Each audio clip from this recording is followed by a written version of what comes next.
Hello students, रचनास creation करछी से कलम तक में आप सबका फिर से स्वागत है। बौद्ध धर्म का पार्ट थर्ड। बौद्ध धर्म हमने 2 पार्ट के थ्रू पढ़ लिया पूरा। अब बौद्ध धर्म के क्वेश्चंस आंसर करेंगे। तो आज थोड़ा अलग तरह से हम लोग क्वेश्चन आंसर करेंगे। ऐसा करेंगे कि सारे बैक ईयर क्वेश्चंस हैं। बैक ईयर क्वेश्चंस में किसी टॉपिक से क्या पूछा जा चुका है उसका आंसर बताने के साथ क्या पूछा जा सकता है, फॉरवर्ड लिंक, और इससे पहले इससे रिलेटेड और क्या क्या क्वेश्चन पूछा जा चुका है इस टॉपिक से रिलेटेड दोनों कवर कराएंगे। और बेसिक क्या होगा कि इस सारे क्वेश्चन, इस 50 क्वेश्चन के थ्रू आपका पूरा बौद्ध धर्म मेंस और प्री दोनों के लिए रिवीजन हो जाएगा। तो आप इसको पूरा ज़रूर देखिएगा। और आप लोग वीडियो देखने के बाद वीडियो आपको यूज़फुल लगी या नहीं लगी, इससे रिलेटेड कोई कमेंट नहीं करते हैं तो मुझे पता नहीं चलता है कि आप लोग के लिए वीडियो यूज़फुल रही या नहीं रही। तो प्लीज़ कमेंट करके मुझे ज़रूर बता दिया करिए, ताकि अगर मेरे स्टडी पैटर्न में कोई कमी रह जा रही है तो मैं उसको फिर से सुधार के आप लोग के लिए और अच्छा एनालिसिस कर सकूं। तो चलिए शुरू करते हैं बौद्ध धर्म के 50 प्रश्न। पहला प्रश्न जो है वो है गौतम बुद्ध के जन्म से रिलेटेड। तो बेसिक क्वेश्चन गौतम बुद्ध के जन्म से अब तक पूछा गया है जो कि कब हुआ था। तो उसका आंसर क्या है, मैंने अपनी वीडियो में बताया था आप लोग को, 563 ईस्वी पूर्व। लेकिन अब जन्म से रिलेटेड और क्या क्वेश्चन हो सकते हैं, तो कहाँ हुआ था, लुम्बिनी में हुआ था। इसके बाद उनके पिता कौन थे, अगला क्वेश्चन क्या बन सकता है, तो शाक्य के प्रधान थे शुद्धोधन। ये हम लोग पूरा बुद्ध रिवीजन कर लेंगे इस क्वेश्चन आंसर के थ्रू। शाक्य प्रधान शुद्धोधन थे। और माता कौन थी, माया देवी कौन से कुल की थी, कौलिय गणराज्य की थी।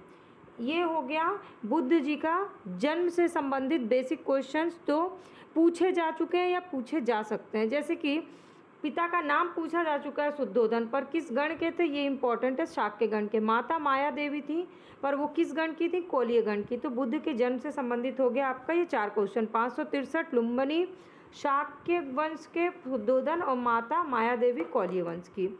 दूसरा क्वेश्चन, किस घटना को महाभिनिष्क्रमण कहते हैं। ये बहुत बार क्वेश्चन पूछा गया बुद्ध के जीवन की किस घटना को महाभिनिष्क्रमण कहते हैं। तो इसका आंसर है उनका गृह त्याग। उन्होंने जब गृह त्याग किया तो उस टर्म को महाभिनिष्क्रमण कहते हैं। और कितने वर्ष में, 29 वर्ष की अवस्था में उन्होंने गृह त्याग कर दिया था। तो ये हो गया आपका गृह त्याग से संबंधित। तीसरा, बुद्ध का दूसरा नाम क्या था, तो बुद्ध का दूसरा नाम था, इसके आंसर से रिलेटेड बहुत सारे ऑप्शन हैं। बुद्ध के बचपन के नाम से शुरू करिए। बचपन का नाम सिद्धार्थ, क्योंकि ऑप्शन में आपके बहुत कुछ दिया जा सकता है। इसके बाद इन्हें क्या कहा गया, शाक्य मुनि। फिर क्या कहा गया, तथागत। आदि गुरु शंकराचार्य को प्रछन्न बौद्ध कहा जाता था, बुद्ध मार्गी। तो एक ऑप्शन में प्रछन्न भी देता है तो बहुत लोग कंफ्यूज हो जाते हैं कि प्रछन्न बौद्ध है, बट बेसिकली वो प्रछन्न बौद्ध शंकराचार्य को कहा गया, इसलिए गलती से आप लोग प्रछन्न बौद्ध को मत लगा दीजिएगा। बुद्ध के नाम से रिलेटेड यही है, उसका आंसर सिद्धार्थ, शाक्य और तथागत। अब चौथा क्वेश्चन है बुद्ध का जन्म लुम्बिनी में हुआ, इसको साबित करने के लिए अभिलेख कौन सा है। तो मौर्य वंश का शासक जो थे अशोक के समय रुम्नदेयी अभिलेख से सूचना मिलती है कि जो शाक्य मुनि बुद्ध का जन्म लुम्बिनी में हुआ था। और इस अभिलेख के अनुसार ही अशोक के राज्याभिषेक के 20 वर्ष बाद वे यहाँ आए और उस स्थान की पूजा की। शाक्य मुनि बुद्ध का जन्म हुआ और साथ ही इस अभिलेख में लुम्बिनी के बुद्ध का जन्म स्थल होने के कारण इस जगह को छूट भी प्रदान करने की घोषणा की गई थी लुम्बिनी को। इसलिए आपके लिए क्या इम्पोर्टेंट है, रुम्नदेयी अभिलेख अशोक के शासनकाल का, जिससे कि क्या प्रूफ होता है कि अशोक का अभिलेख पुष्टि करता है कि गौतम बुद्ध का जन्म लुम्बिनी में हुआ था। ये बहुत इंपॉर्टेंट क्वेश्चन है। अब 5वां कीवर्ड महापरिनिर्वाण। इससे भी बहुत बार क्वेश्चन पूछे जा चुके हैं और आगे भी पूछे जाएंगे। महात्मा बुद्ध का महापरिनिर्वाण कहाँ हुआ, ये क्वेश्चन पूछा गया। तो स्ट्रेट फॉरवर्ड आंसर है कि कुशीनगर में हुआ। तो बौद्ध धर्म का प्रचार करते हुए जब महात्मा बुद्ध मल्लों की राजधानी पावा में पहुँचे, वहाँ से चुंद नामक लोहार की एक आम्रवाटिका में ठहर गए और उसने बुद्ध को कुछ खाने के लिए दिया, जिससे उनको रक्त अतिसार हो गया और भयानक पीड़ा उत्पन्न हो गई और इससे कुशीनगर में उनकी मृत्यु हो गई। कुशीनगर में उनकी मृत्यु होगी। कुशीनगर, अब अगला क्वेश्चन है, किसकी राजधानी थी? कुशीनगर थी मल्लों की राजधानी। ये हो गया फॉरवर्ड लिंक का क्वेश्चन। कब डेथ हुई? 483 ईस्वी पूर्व में। किस उम्र में? 80 वर्ष की उम्र में शरीर त्याग दिया। और शरीर त्यागने को क्या कहा जाता है? महापरिनिर्वाण। तो महापरिनिर्वाण से कितने सारे क्वेश्चन निकलेंगे। कहाँ हुई थी डेथ? पाबा पहुंचे, कुशीनगर में डेथ हुई। कुशीनगर मल्लों की राजधानी थी, 483 ईस्वी पूर्व में हुई, 80 वर्ष की अवस्था में हुई। अब छठा कीवर्ड क्या है? कौन से राज्य बुद्ध जीवन से संबंधित हैं? Very important question. कौन से राज्य बुद्ध जीवन से संबंधित हैं? तो कौशल है। मैंने पिछली वीडियो में आपको पूरा राज्यों का क्रम बताया कि उनका जो मैंने कहानी सुनाई थी ना गौतम बुद्ध की बायोडाटा से संबंधित, उसमें पूरे क्रम से बताया था आपको, तो आप उसको पिछली वीडियो को देखिएगा। कौशल और मगध महाजनपद का संबंध बुद्ध के जीवन से था और गौतम बुद्ध ने अपनी शिक्षा के प्रसार के लिए मगध और कौशल दोनों राज्य वो घूमे भी थे। तो आंसर इसका क्या है? मगध और कौशल। अब गौतम बुद्ध ने अंतिम शिक्षा किसको दी? गौतम बुद्ध द्वारा अपने धर्म में दीक्षित करने जाए जाने वाला अंतिम व्यक्ति कौन था? वो था सुबुद्ध। जब वो पावा पहुंचे, अभी मैंने बताया, वहां पे उनका शिष्य था चुंद। वहाँ पर जब उनको भोज्य सामग्री दी गई और अतिसार रोग हो गया तो फिर वो पावा कुशीनगर चले गए। वहीं पर उनको सुबुद्ध को उन्होंने अपना अंतिम उपदेश दे दिया। तो किसको दिया? सुबुद्ध को अंतिम उपदेश दिया। निर्वाण की अवधारणा क्या है? ये IAS UPSC के एग्जाम में पूछा गया है। निर्वाण की अवधारणा, निर्वाण की अवधारणा बेसिकली क्या है? तृष्णा रूपी अग्नि का शमन। ये है ऑप्शन कि तृष्णा रूपी अग्नि का शमन होता है निर्वाण की अवधारणा। जब बुद्ध ने निर्वाण को मन की उस परम शक्ति के रूप में वर्णित किया तो उन्होंने कहा कि जब तृष्णा, क्रोध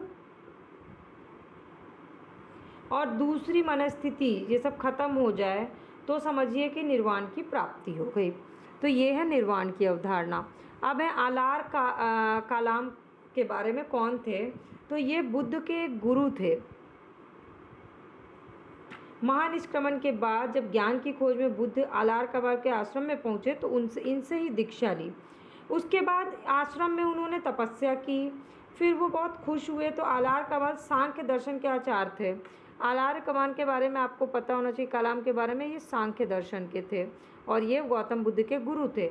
अब 10वां है धर्म चक्र प्रवर्तन से क्वेश्चन जो हमेशा पूछा ही जाता है कि धर्म चक्र प्रवर्तन क्या है, किस स्थान पे दिया गया। तो पहला धर्म चक्र प्रवर्तन जो हुआ वो हुआ सारनाथ में। ज्ञान प्राप्ति के बाद गौतम बुद्ध ने अपने मत का प्रचार शुरू किया और उरुवेला से वह सबसे पहले गए सारनाथ वाराणसी के निकट ऋषिपत्तन में।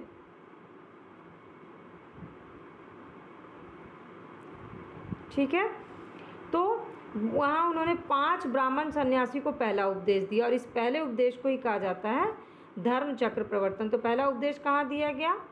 सारनाथ को। सारनाथ में अपना पहला उपदेश किसने दिया? अगर पलट के क्वेश्चन पूछ जाए तो महात्मा बुद्ध ने दिया। और धर्म चक्र प्रवर्तन ग्रंथों में उल्लेखित है। धर्म चक्र प्रवर्तन वो क्या है? तो बुद्ध का धार्मिक आदर्श है। ये हो गए 10 क्वेश्चन, 10 कीवर्ड्स जिससे बार बार प्री में क्वेश्चन पूछे जाते हैं और उससे क्या पूछा जा सकता है वो भी मैंने आपको बता दिया। अब चलिए आगे बढ़ते हैं। अब ये कीवर्ड्स वो हैं जो फिर से एग्ज़ाम में पूछे गए हैं। UPSC, BPSC या किसी भी PCS एग्ज़ाम में, SSC में, सब में पूछे गए क्वेश्चंस हैं, उसी के कीवर्ड्स हैं।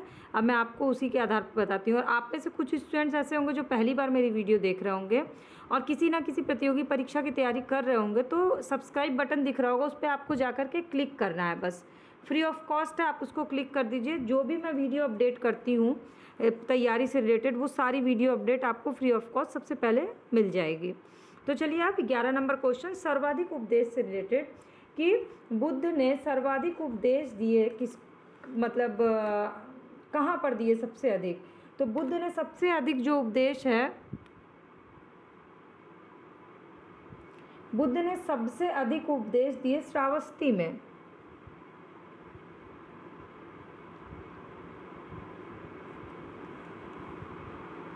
अब श्रावस्ती जो है वो किस राज्य में है, तो इसका आंसर होगा कौशल।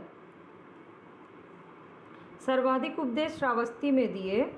यहाँ की राजधानी, कौशल की राजधानी है श्रावस्ती, तो आपको कौशल और श्रावस्ती दोनों याद होना चाहिए। ज़रूरी नहीं है कि ऑप्शन में श्रावस्ती दे, आपसे कौशल भी पूछा जा सकता है। तो अगला है कौशाम्बी के बारे में कि बुद्ध कौशाम्बी किसके राज्यकाल में आए थे, तो कौशाम्बी आए थे बुद्ध उदयन के काल में।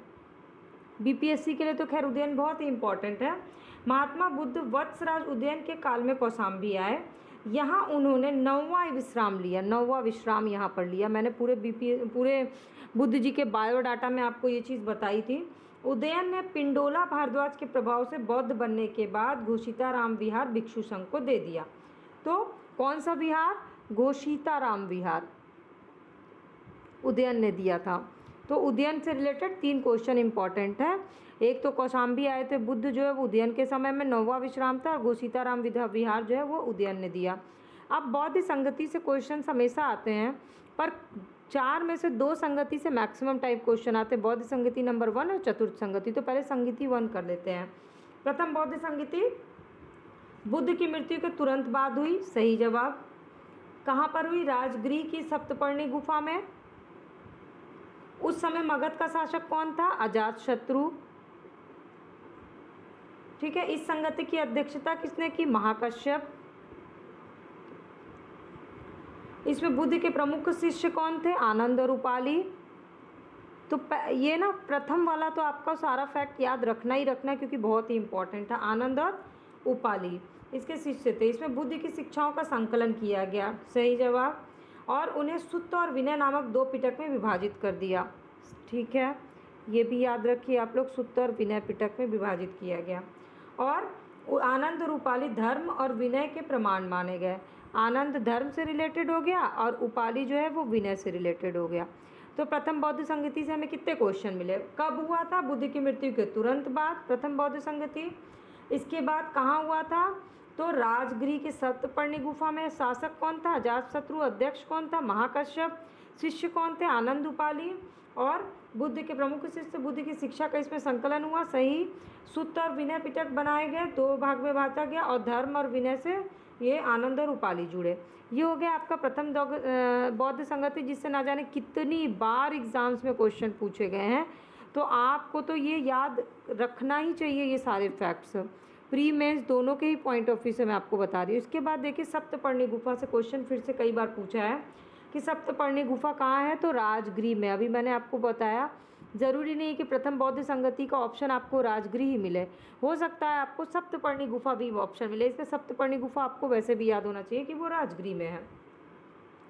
अब बिहार के नालंदा जिला का एक शहर है राजगीर, वहाँ पर वैभरा पहाड़ी है, वैभरा पहाड़ी, उसी में है सप्तपर्णी गुफा।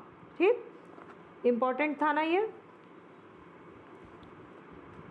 आप मुझे कमेंट करके ये बताइएगा इसमें कौन सा क्वेश्चन आपके लिए नया क्वेश्चन था, जो मैंने बताया, जो भी मैं क्वेश्चंस के डिस्क्रिप्शन फॉरवर्ड और बैकवर्ड लिंक बता रही हूँ, इसमें कौन सा चीज़ आपने पहली बार सुना या आपके लिए बिल्कुल नया था।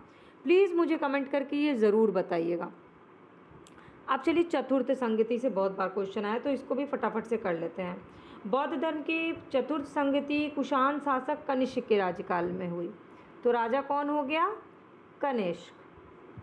कहाँ हुआ, कश्मीर। कश्मीर में कहाँ, कुंडलवन। अध्यक्षता वसुमित्र, और साथ में कौन था, अश्वघोष। एकदम आपको मुंह जवानी ये याद होना चाहिए। इस सभा में किसका वर्चस्व था, महासंघिक का।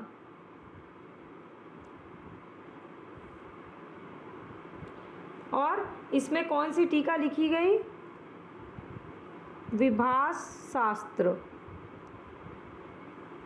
ये इम्पोर्टेंट है आपके लिए, संकलित किया गया। और यहाँ और क्या हुआ, इसमें महायान हीनयान बट गया।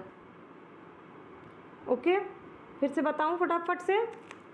राजा कनिष्क पहुंचा कश्मीर के कुंडलवन में, संगति आयोजित किया, अध्यक्ष बनाया वसुमित्र को, उसके साथ थे अश्वघोष, वर्चस्व रहा महासंघिकों का, और टीका लिखी गई विभास शास्त्र, और वहाँ पर हुआ महायान और हीनयान का 2 भाग में बंटवारा हो गया बौद्ध धर्म के उसका। तो ये हो गया चतुर्थ संगति से रिलेटेड। अब है संगति का स्थल क्रम, कई बार पूछा गया है कहाँ कहाँ हुआ उसका। तो आपको अगर आपने पिछली वीडियो देखा होगा तो आपको उसका कोड ज़रूर याद होगा। तो क्या कोड है आप ये बताइए।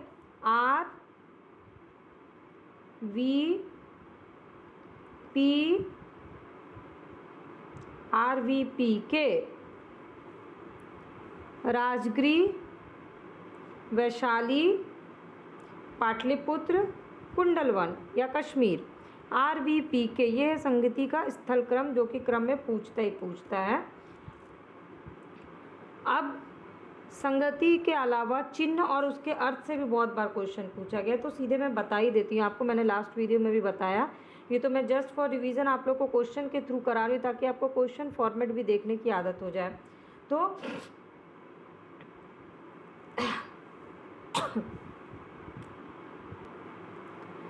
तो सबसे पहले कमल जन्म का साइन है, बोधि वृक्ष उनके ज्ञान प्राप्ति का साइन है, घोड़ा गृह त्याग का साइन है, घोड़े पे चढ़ के घर त्याग दिए, और पद चिन्ह उनके निर्वाण का, मतलब वो चले गए लेकिन उनके पद चिन्ह रह गए, तो पद चिन्ह हो गया उनके निर्वाण का साइन। अब चिन्ह और अर्थ हो गया मैचिंग। इसके बाद आया है कर मापा लामा। इससे क्वेश्चन पूछा गया है कि कर मापा लामा तिब्बत के बुद्ध संप्रदाय के किस वर्ग का है। तो इसका आंसर है कंग्युपा। जिन लोग के लिए नया क्वेश्चन है वो याद कर लें इसको, क्योंकि अगर एक बार पूछा गया तो इसके बाद भी पूछा जा सकता है कर मापा लामा के बारे में। इसके बाद है बोधि वृक्ष से रिलेटेड कि बोधगया में बोधि वृक्ष अपने वंश की किस पीढ़ी का है। ये बीपीएससी में भी क्वेश्चन पूछा गया है। महाबोधि मंदिर स्थित वर्तमान बोधि वृक्ष वही नहीं है जिसके नीचे बैठ के महात्मा बुद्ध ने ज्ञान प्राप्त किया, बल्कि वेनसांग के अनुसार वो मूल वृक्ष जो है ना वो 7वीं शताब्दी में शशांक ने नष्ट करा दिया, और इसके बाद इस स्थान पे 2 और वृक्ष बढ़े और फिर नष्ट हो गए।